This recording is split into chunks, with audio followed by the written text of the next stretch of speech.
Welcome to the Rebel to Succeed podcast. It's your boy Anthony Williams, the founder of rebeltosucceed.com. The purpose of this podcast is to share tips, advice, and strategies to help you improve in all areas of your life. My mission is to make a positive difference in your life to help you live your best life. Now let's get it.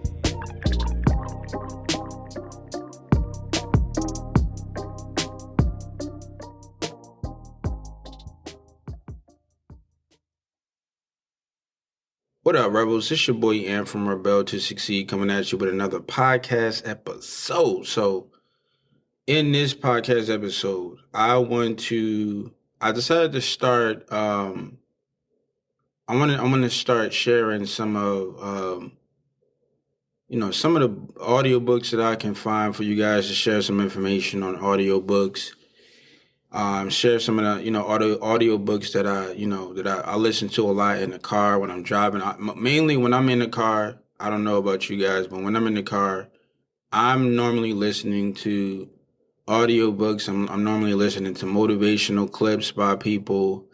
I'm also listening to like affirmations that I create for myself. But one of my favorite books that I like to listen to and I love to go back, I call it the Bible of Success. Is one of my all-time favorite books of all time, like literally. This is like my Bible to success, and it's Think and Grow Rich by Napoleon Hill. And what I want to do is I'm going to start sharing chapters of his famous and powerful book, Think and Grow Rich, that he wrote a long time ago.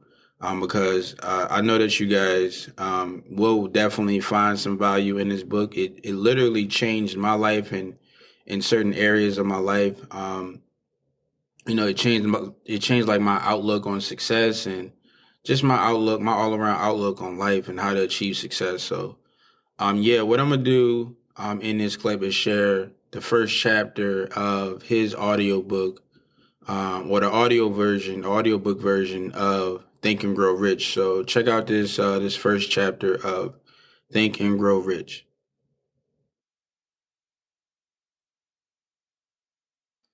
Think and Grow Rich, Chapter 1, Introduction. The Man Who Thought His Way into Partnership with Thomas A. Edison. Truly, thoughts are things, and powerful things at that, when they are mixed with definiteness of purpose, persistence, and a burning desire for their translation into riches or other material objects. A little more than 30 years ago, Edwin C. Barnes discovered how true it is that men really do think and grow rich. His discovery did not come about at one sitting. It came little by little, beginning with a burning desire to become a business associate of the great Edison. One of the chief characteristics of Barnes' desire was that it was definite. He wanted to work with Edison, not for him. Observe carefully the description of how he went about translating his desire into reality, and you will have a better understanding of the 13 principles which lead to riches. When this desire or impulse of thought first flashed into his mind, he was in no position to act upon it. Two difficulties stood in his way. He did not know Mr. Edison, and he did not have enough money to pay his railroad fare to Orange, New Jersey. These difficulties were sufficient to have discouraged the majority of men from making any attempt to carry out the desire. But his was no ordinary desire. He was so determined to find a way to carry out his desire that he finally decided to travel by blind baggage, rather than being defeated. To the uninitiated, this means that he went to East Orange on a freight train. He presented himself at Mr. Edison's laboratory and announced he had come to go into business with the inventor. In speaking of the first meeting between Barnes and Edison years later, Mr. Edison said, "He stood there before me, looking like an ordinary tramp, but there was something in the expression on his face which conveyed the impression that he was determined to get what he had come for. I had learned from years of experience with men that when a man really desires a thing so deeply that he is willing to stake his entire future on a single turn of the wheel in order to get it, he is sure to win. I gave him the opportunity he asked for because I saw he made up his mind to stand by until he succeeded. Subsequent events proved that no mistake had been made. Just what young Barnes said to Mr. Edison on that occasion was far less important than that which he thought. Edison himself said so. It could not have been the young man's appearance which got him his start in the Edison office, for that was definitely against him. It was what he thought that counted. If the significance of the statement could be conveyed to every person who reads it, there would be no need for the remainder of this book. Barnes did not get his partnership with Edison on his first interview. He did get a chance to work in the Edison offices at a very nominal wage, doing work that was unimportant to Edison, but most important to Barnes, because it gave him an opportunity to display his merchandise where he intended partner could see it. Months went by. Apparently nothing happened to bring the coveted goal which Barnes had set in his mind as his definite major purpose. But something important was happening in Barnes's mind. He was constantly intensifying his desire to become the business associate of Edison. Psychologists have correctly said that when one is truly ready for a thing, it puts in its appearance. Barnes was ready for a business association with Edison. Moreover, he was determined to remain ready until he got that which he was seeking. He did not say to himself, "Ah, well, what's the use? I guess I'll change my mind and try for a salesman job." But he did say, "I came here to go into business with Edison, and I'll accomplish this end if it takes the remainder of my life." And he meant it. What a different story men would have to tell if only they would adopt a definite purpose and stand by that purpose until it had time to become an all-consuming obsession. Maybe young Barnes did not know it at the time, but his bulldog determination, his persistence in standing back of a single desire was destined to mow down all opposition and bring him the opportunity he was seeking. When the opportunity came, it appeared in a different form and from a different direction than Barnes had expected. That is one of the tricks of opportunity. It has a sly habit of slipping in by the back door, and often it comes disguised in the form of misfortune or temporary defeat. Perhaps this is why so many fail to recognize opportunity.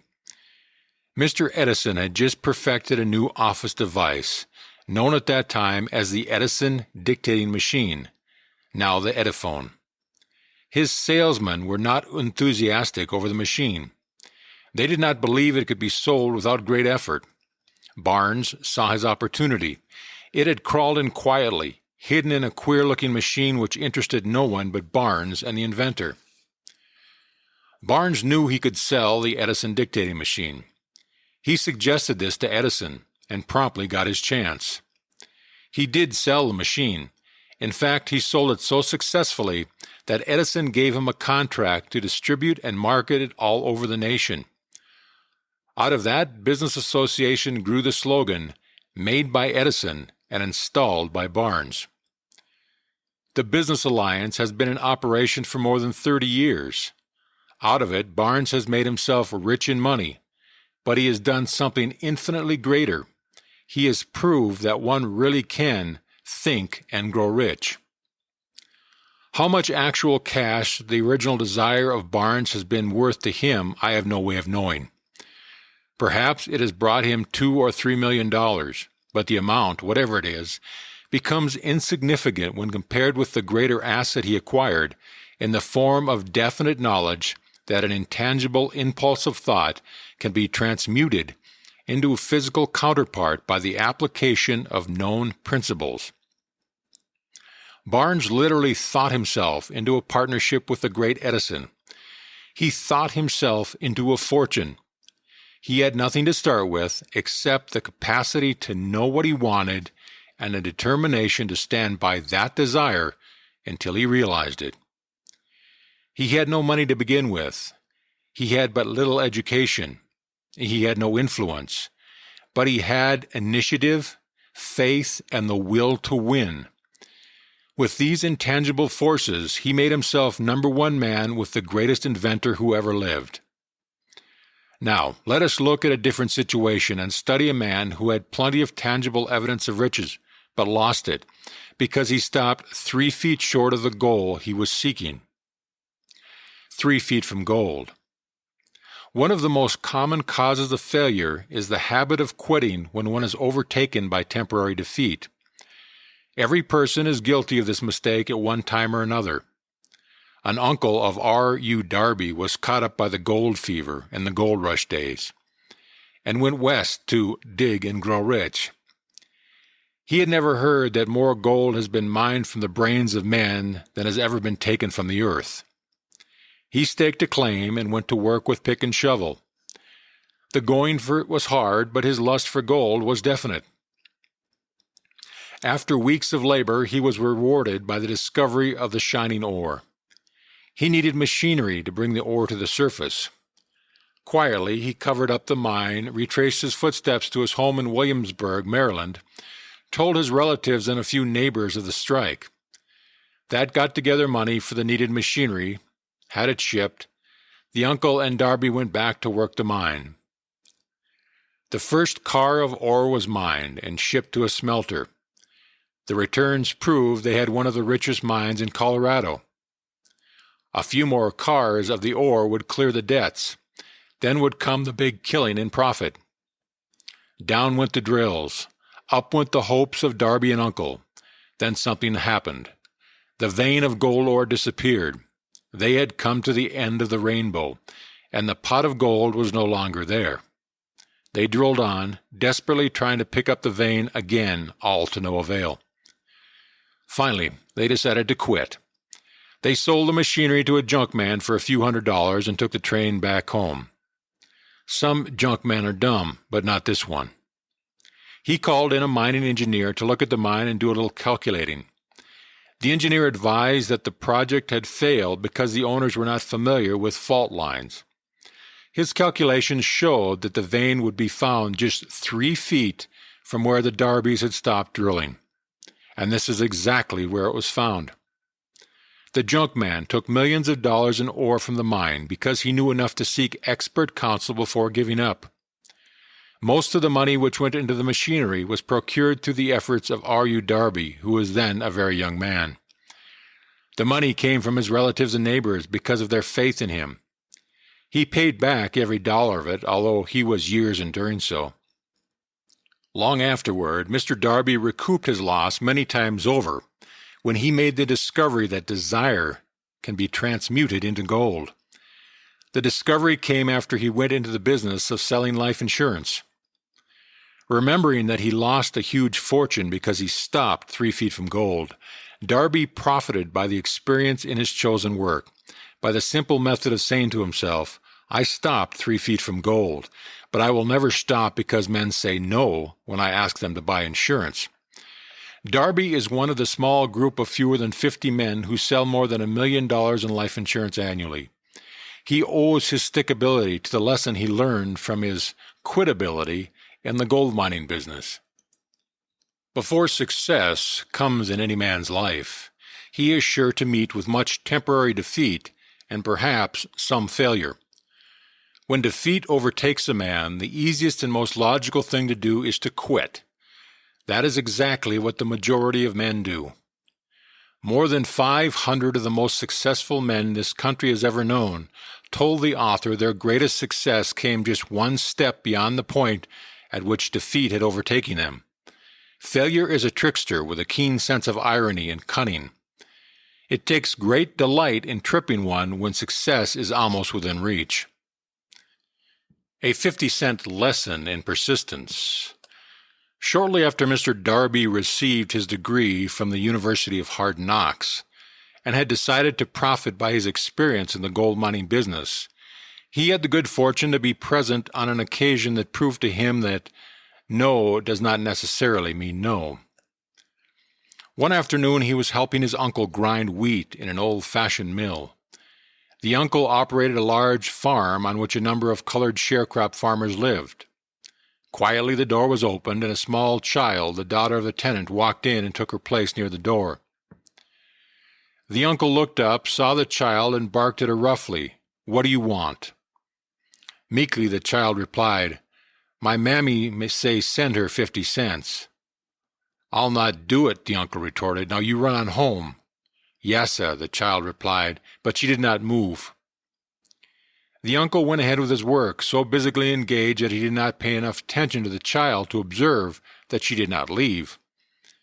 When he looked up and saw her still standing there, he yelled at her, "I told you to go on home. Now go, or I'll take a switch to you." The little girl said, "Yes, sir." But she did not budge an inch. The uncle dropped a sack of grain he was about to pour into the mill hopper, picked up a barrel stave, and started toward the child with an expression on his face that indicated trouble. Darby held his breath. He was certain he was about to witness a murder. He knew his uncle had a fierce temper. He knew that colored children were not supposed to defy white people in that part of the country. When the uncle reached the spot where the child was standing, she quickly stepped forward one step, looked into his eyes, and screamed at the top of her shrill voice, "My mammy's got to have that 50 cents. The uncle stopped, looked at her for a minute, then slowly laid the barrel stave on the floor, put his hand in his pocket, took out $50 and gave it to her. The child took the money and slowly backed toward the door, never taking her eyes off the man whom she had just conquered. After she had gone, the uncle sat down on a box and looked out the window into space for more than 10 minutes. He was pondering with awe over the whipping he had just taken. Mr. Darby, too, was doing some thinking. That was the first time in all his experience that he had seen a colored child deliberately master an adult white person. How did she do it? What happened to his uncle that caused him to lose his fierceness and become as docile as a lamb? What strange power did this child use that made her master over her superior? These and other similar questions flashed into Darby's mind, but he did not find the answer until years later when he told me the story. Strangely, the story of this unusual experience was told to the author in the old mill on the very spot where the uncle took his whipping. Strangely, too, I had devoted nearly a quarter of a century to the study of power which enabled an ignorant, illiterate colored girl to conquer an intelligent man. As we stood there in that musty old mill, Mr. Darby repeated the story of the unusual conquest and finished by asking, "What can you make of it? What strange power did the child use that so completely whipped my uncle?" The answer to this question will be found in the principles described in this book. The answer is full and complete. It contains details and instructions sufficient to enable anyone to understand and apply the same force which the little child accidentally stumbled upon. Keep your mind alert, and you will observe exactly what strange power came to the rescue of the child. You will catch a glimpse of this power in the next chapter. Somewhere in the book you will find an idea that will quicken your receptive powers and place at your command for your own benefit this same irresistible power. The awareness of this power may come to you in the first chapter, or it may flash into your mind in some subsequent chapters. It may come in the form of a single idea, or it may come in the nature of a plan or a purpose. Again, it may cause you to go back into your past experiences of failure and defeat and bring to the surface some lessons by which you can regain all that you lost through defeat. After I had described to Mr. Darby the power unwittingly used by the little colored child, he quickly retraced his 30 years of experience as a life insurance salesman, and frankly acknowledged that his success in the field was due in no small degree to the lesson he had learned from that child. Mr. Darby pointed out, every time a prospect tried to bow me out without buying, I saw that child standing there in the old mill, her big eyes glaring in defiance, and I said to myself, I've got to make this sale. The better portion of all sales I've made were made after people had said no. He recalled, too, his mistake in having stopped only 3 feet from goal, but he said, that experience was a blessing in disguise. It taught me to keep on keeping on, no matter how hard the going may be. A lesson I needed to learn before I could succeed in anything. The story of Mr. Darby and his uncle The Colored Child and the Gold Mine doubtless will be read by hundreds of men who make their living by selling life insurance. And to all of these, the author wishes to offer the suggestion that Darby owes to these two experiences his ability to sell more than $1 million of life insurance every year. Life is strange and often imponderable. Both the successes and the failures have their roots in simple experience. Mr. Darby's experiences were commonplace and simple enough, yet they held the answer to his destiny in life. Therefore, they were as important to him as life itself. He profited by these two dramatic experiences because he analyzed them and found the lessons they taught. But what of the man who has neither the time nor the inclination to study failure in search of knowledge that may lead to success? Where and how is he to learn the art of converting defeat into stepping stones to opportunity? In answers to these questions, this book was written. The answer called for a description of 13 principles. But remember, as you read, the answer you may be seeking to the questions which have caused you to ponder over the strangeness of life may be found in your own mind, through some idea, plan, or purpose which may spring into your mind as you read. One sound idea is all that one needs to achieve success. The principles described in this book contain the best and the most practical of all that is known concerning ways and means of creating useful ideas. Before we go any further in our approach to the description of these principles, we believe you are entitled to receive this important suggestion. When riches begin to come, they come so quickly, in such great abundance, that one wonders where they have been hiding during all these lean years. This is an astounding statement, and all the more so when we take into consideration the popular belief that riches come only to those who work hard and long. When you begin to think and grow rich, you will observe that riches begin with a state of mind, with a definiteness of purpose, with little or no hard work. You and every other person ought to be interested in knowing how to acquire the state of mind which will attract riches. I spent 25 years in research, analyzing more than 25,000 people because I too wanted to know how wealthy men became that way. Without that research, this book could not have been written. Here take notice of a very significant truth. The business depression started in 1929 and continued on to all-time record of destruction until sometime after President Roosevelt entered office. Then the depression began to fade into nothingness. Just as an electrician in a theater raises the lights so gradually that darkness is transmuted into light before you realize it, so did the spell of fear in the minds of people gradually fade away and become faith. Observe very closely as soon as you master the principles of this philosophy and begin to follow the instructions for applying these principles. Your financial status will begin to improve, and everything you touch will begin to transmute itself into an asset for your benefit. Impossible? Not at all. One of the main weaknesses of mankind is the average man's familiarity with the word impossible. He knows all the rules which will not work. He knows all the things which cannot be done.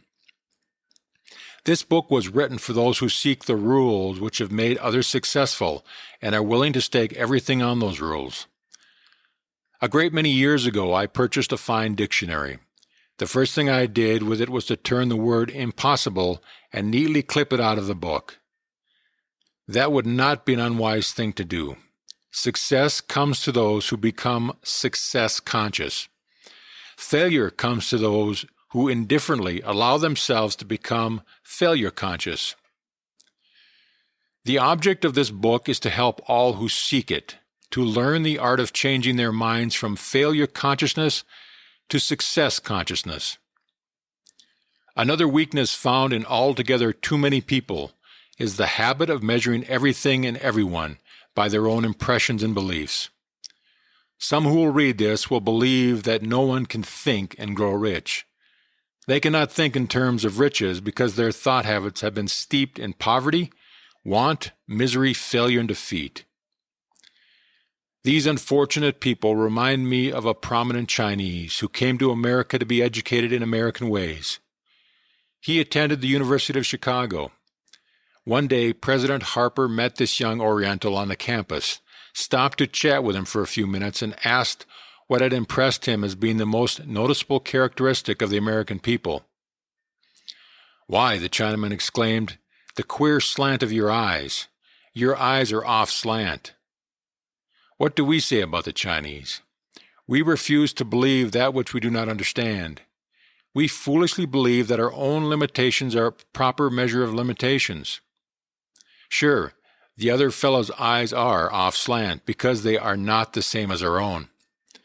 Millions of people look at the achievements of Henry Ford after he arrived and envy him because of his good fortune or luck or genius or whatever it is that they credit for Ford's fortune. Perhaps one person in every 100,000 knows the secret of Ford's success, and those who do know are too modest or too reluctant to speak of it because of its simplicity. A single transaction will illustrate the secret profoundly. A few years back, Ford decided to produce his now famous V8 motor. He chose to build an engine with an entire 8 cylinders cast in one block, and instructed his engineers to produce a design for the engine. The design was placed on paper, but the engineers agreed to a man that it was simply impossible to cast an 8-cylinder gas engine block in one piece. Ford said, "Produce it anyway." "But," they replied, "it's impossible." "Go ahead," Ford commanded, "and stay on the job until you succeed, no matter how much time is required." The engineers went ahead. There was nothing else for them to do if they were to stay on the Ford staff. 6 months went by, nothing happened. Another 6 months passed, and still nothing happened. The engineers tried every conceivable plan to carry out the orders, but the thing seemed out of the question, simply impossible.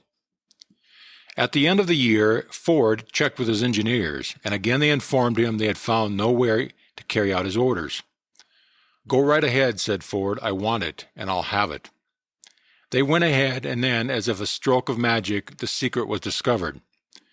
The Ford determination had won once again. This story may not be described with minute accuracy, but the sum and substance of it is correct. Deduce from it, you who wish to think and grow rich, the secret of the Ford millions if you can. You'll not have to look very far. Henry Ford is a success because he understands and applies the principles of success.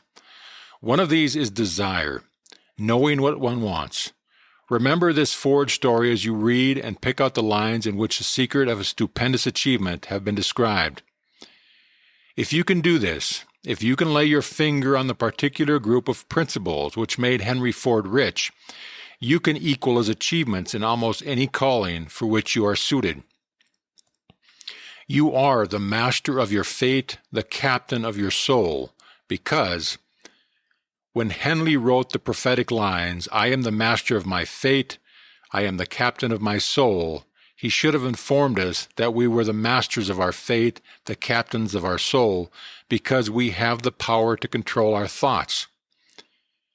He should have told us that the ether in which this little earth floats, in which we move and have our being, is a form of energy moving at an inconceivably high rate of vibration, and that the ether is filled with a form of universal power which adapts itself to the nature of the thoughts we hold in our minds, and influences us in natural ways to transmute our thoughts into their physical equivalent. If the poet had told us of this great truth, we would know why it is that we are the masters of our fate and the captains of our souls. He should have told us with great emphasis that this power makes no attempt to discriminate between destructive thoughts and constructive thoughts, that it will urge us to translate into physical reality thoughts of poverty just as quickly as it will influence us to act upon thoughts of riches. He should have told us also that our brains become magnetized with the dominating thoughts which we hold in our minds, and by means with which no man is familiar. These magnets attract to us the forces, the people, the circumstances of life which harmonize with the nature of our dominating thoughts. He should have told us that before we can accumulate riches in great abundance, we must magnetize our minds with intense desire for riches, that we must become money conscious until a desire for money drives us to create definite plans for acquiring it.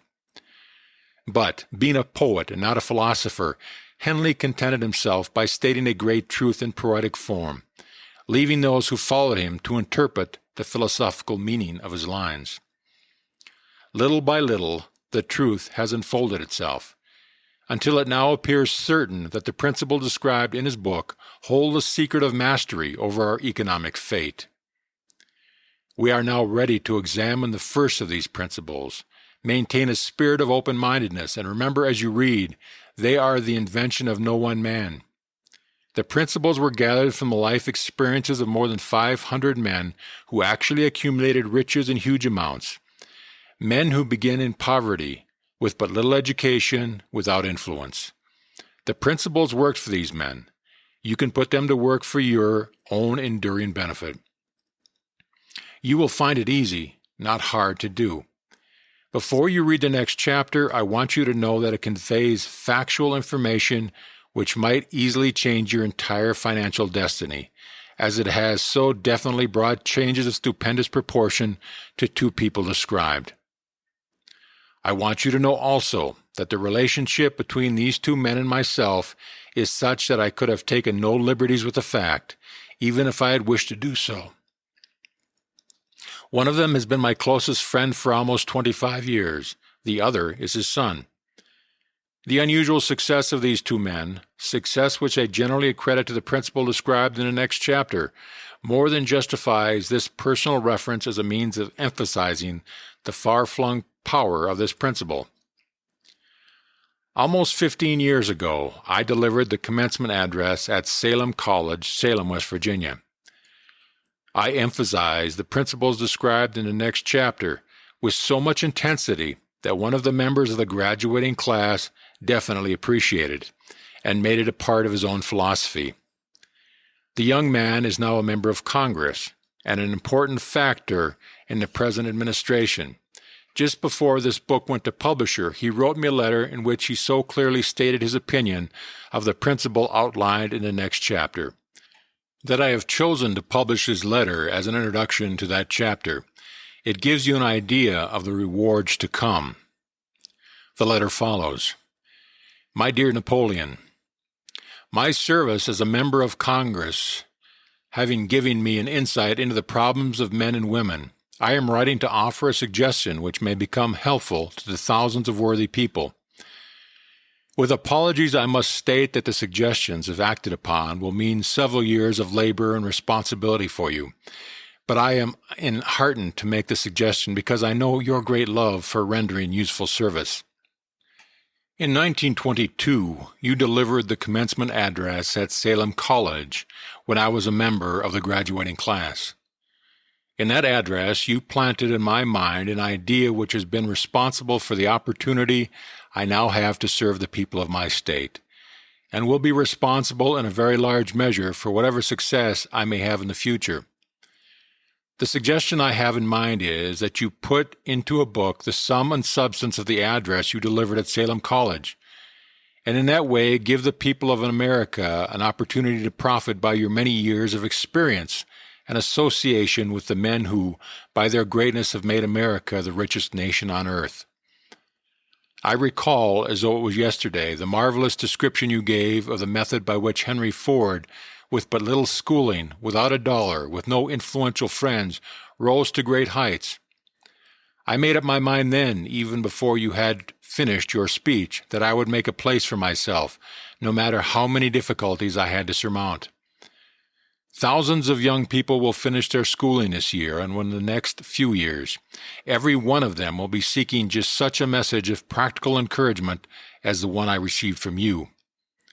They will want to know where to turn, what to do to get started in life. You can tell them because you have helped to solve the problems of so many, many people. If there is any possible way then you can afford to render so great a service, may I offer that suggestion that you include with every book one of your personal analysis charts, in order that the purchaser of the book may have the benefit of a complete self-inventory, indicating, as you indicated to me years ago, exactly what is standing in the way of success. Such a service as this, providing the readers of your book with a complete, unbiased picture of their faults and their virtues, would mean to them the difference between success and failure. The service would be priceless.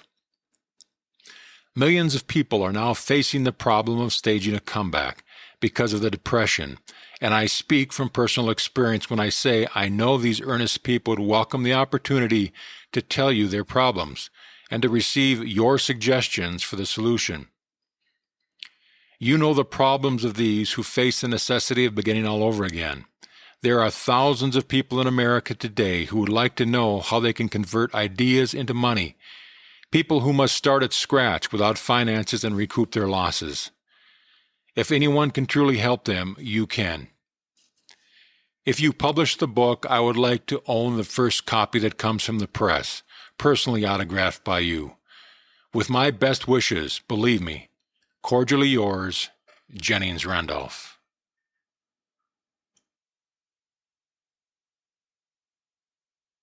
So that was the first chapter, Think and Grow Rich. Yeah, hopefully you guys took something from this first chapter. It's a really long book. If you read it, in the physical form, but like I said, normally I like to listen to audiobooks. You can get through a whole lot more books if you listen to the audio version. I don't know if people realize how much time they may spend in the car, but I would advise people to use their time wisely. And while you're in the car, listen to some type of informational or motivational content that will help and like improve your life. So I'm really big on self-improvement. Sometimes people consider me a geek for that, but hey, I'll be a geek. You know what I mean? Like I like improving and upgrading myself. So I encourage you guys to listen to this clip over and over again because you can definitely learn something from it.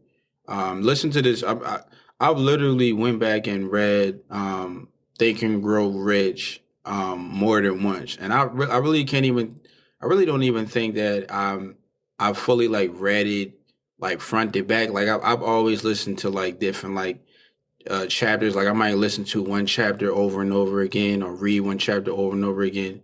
I'm not even really sure if I've read the whole book. That's how dense it is with the content, but that just goes to show you like how important this book is and what type of information that it holds. I don't know if you guys know, but Napoleon Hill, he spent about 15 years writing this book. So it's a very powerful book. It changed a lot of people's lives. And yeah, I encourage you guys to continue to listen to these as I put out, these Think and Grow Rich audio book chapters. I invite you to go, and I encourage you guys to go back and continue to listen to these chapters because it would definitely improve you in some way, shape, or form. So yeah, this is the first chapter of Think and Grow Rich. Hopefully you found some value in it. I invite you guys to go leave a review. Let me know what you think about Napoleon Hill. Let me know what you think about this episode. And go check out the website, rebeltosucceed.com, for more content there. And last but not least, go out and show somebody some love today. Rebel to succeed. Be a rebel. Reach everybody by exercising love. And yeah, it's your boy Ant from Rebel to Succeed, and I'll catch you guys in the next episode.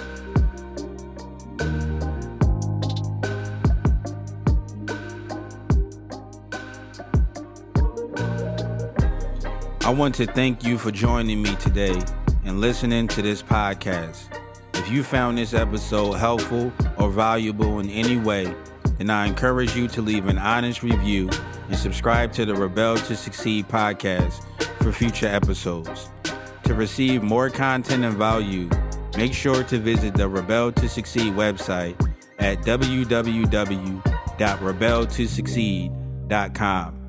And finally, always remember that to succeed in life, you have to reach everyone by exercising love. So make sure to show somebody some love today. Thanks again, and I'll talk to you next time.